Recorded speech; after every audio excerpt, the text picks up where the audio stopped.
Hello, boys and girls. Are you ready to try a color explosion experiment today? So, we have 3 different colors here. And here is a plate of milk. Nice, fresh milk.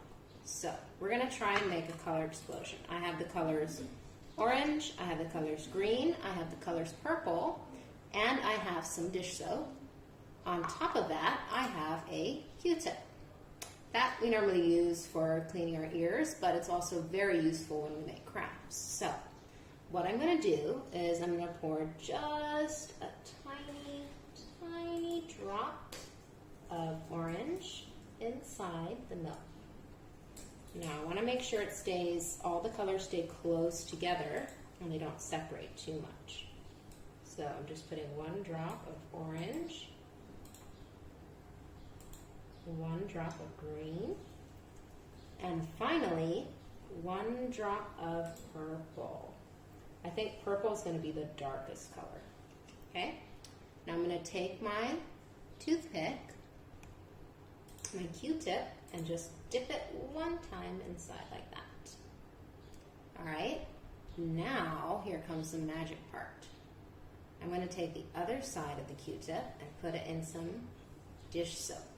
This is just regular dish soap that we use to clean the dishes. And I hope at home you guys are helping your mom and dad to clean the dishes. So let's see what happens when we put dish soap inside the milk with food coloring.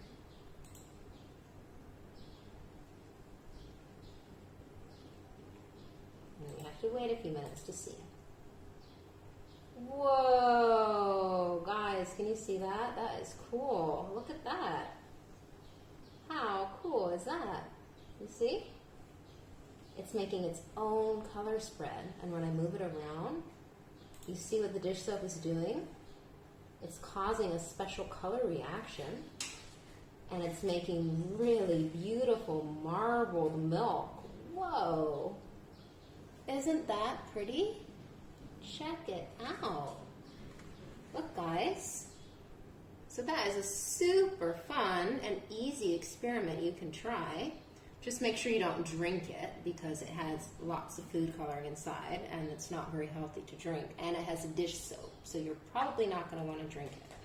But we managed to take 3 colors and some dish soap and an earbud and turn it into marble milk magic. So you guys try this at home and let me know how it goes for you, okay? See you later. Bye.